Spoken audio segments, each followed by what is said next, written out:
अस्सलाम वालेकुम नाजरीन, आप देख रहे हैं तस्नीम टीवी और मैं हूं आपके साथ जावेद खान।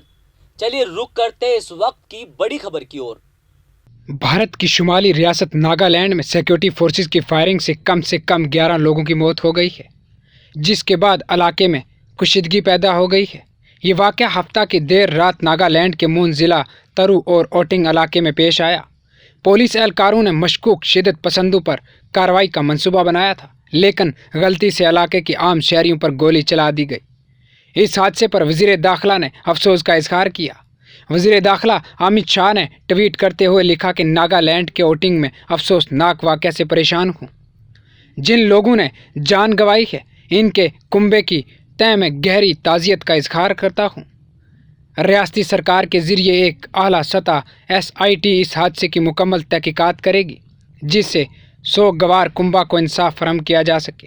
हादसा के फ़ौरन बाद हालात कोशीदा हो गया है। सिक्योरिटी फोर्सेस आसाम राइफल ने हालात को कंट्रोल करने के लिए फिर से फायरिंग की। हादसे से मुश्तअल लोगों ने सिक्योरिटी फोर्सेस की गाड़ियों को आग के हवाले कर दिया। इस वाक़े में आसाम राइफल्स का एक जवान भी शहीद हुआ है।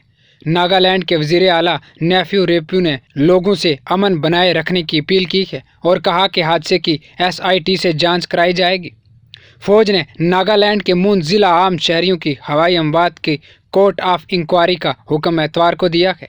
नागालैंड के दारुल हुकूमत कोहिमा में पुलिस ने बताया कि सिक्योरिटी फोर्सेस की मुबीना गोली बारी में कम से कम 11 आम शहरियों की मौत हो गई है और वो ये पता लगाने के लिए जांच कर रही है कि क्या ये गलत पहचान की वजह से हुआ है। फौजी हकाम ने बताया कि ये कार्रवाई म्यांमार की सरहदी से मुतसल मून ज़िला में अस्करियत पसंदों की मुमकिना नकल व हरकत के बारे में मस्तगा इंटेलिजेंस की बुनियाद पर की गई है। लोगों की मौत के इस नाखुशगवार वाक़े की वजह कोर्ट ऑफ इंक्वायरी के ज़रिए आला सतह पर जांच की जा रही है और कानून के मुताबिक मुनासिब कार्रवाई की जाएगी। इसमें कहा गया कि ऑपरेशन में सिक्योरिटी एहलकार शदीद जख्मी हुए और एक जवान की मौत हो गई।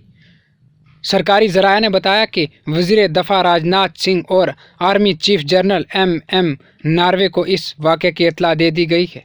तो फिलहाल इस बड़ी खबर में सिर्फ इतना ही। दूसरी बड़ी खबरों के लिए आप देखते रहिए तस्नीम टीवी और मुझे दीजिए इजाज़त। तब तक के लिए अल्लाह हाफिज़।